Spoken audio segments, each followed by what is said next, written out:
ये कहानी शुरू होती है एक छोटे से गांव के एक कोने से, जहां एक टूटी फूटी झोपड़ी में रहता था एक गरीब परिवार। श्यामलाल, उसकी पत्नी सुनीता और उसके दो मासूम बच्चे राधा और विजय। हर रोज वो इसी उम्मीद में सोते थे कि शायद अगला दिन कुछ बेहतर हो, मगर हालात उनसे हर दिन एक नई मुश्किलें खड़ी कर देते थे। श्यामलाल गांव में मजदूरी करता था, मगर कभी कभी उसे दिन भर काम के बाद भी कोई मजदूरी नहीं मिलती थी। लोग उसे अक्सर बेवजह ताने मारते, उसे काम देते और फिर बिना पैसे दिए टाल देते। उसका चेहरा उदासी और थकान में डूब रहा था। सुनीता दिन भर लोगों के घरों में बर्तन और कपड़े धोती, पर बदले में उसे कभी कभी सिर्फ गालियां ही मिलती। गांव के लोग उनकी गरीबी का मजाक उड़ाते, उन्हें नीचा दिखाते और कहते, तुम्हारे जैसे गरीबों का कोई ठिकाना नहीं, तुम्हारी हालात कभी नहीं सुधर सकती।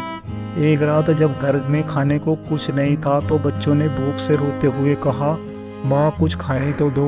मगर सुनीता की आंखों में बेबसी थी। वह आंसू छुपाते हुए बोली, आज भूखे सो जाओ मेरे लाल, कल जरूर कुछ मिलेगा। विजय और राधा अक्सर भूख से तड़पते हुए सो जाते थे। उनकी कमजोर होती देह और उदास चेहरे में उनकी गरीबी की हकीकत बयान करते थे। हर दिन श्यामलाल अपने बच्चों के भविष्य के लिए संघर्ष करता रहा। कई बार वह भूखा पेट मजदूरी करने जाता और जब घर लौटता तो बच्चों की मासूम आंखों में एक उम्मीद की झलक देखता, मगर यह उम्मीद भी धीरे धीरे टूटने लगी थी। गांव के लोग उन्हें ताने मारते, अरे श्यामलाल तेरे बच्चों का क्या होगा, तू खुद भूखा मर रहा है, इनको कैसे पाल पाएगा। इन तानों से उसका दिल टूट जाता, मगर वह कभी हार मानने को तैयार नहीं था। राधा और विजय भी समझ चुके थे कि उनके माता पिता किस कठिन दौर से गुजर रहे हैं। स्कूल जाने की उम्र में उनके पास किताबें खरीदने तक के पैसे नहीं थे।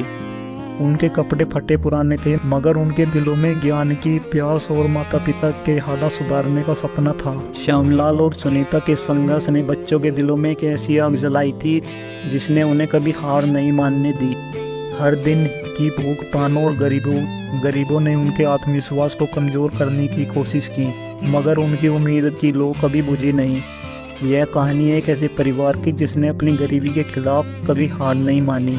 वे हर ताने, हर भूख की पीड़ा से लड़े और आखिरकार अपने सपनों को सच करने की ओर बढ़े।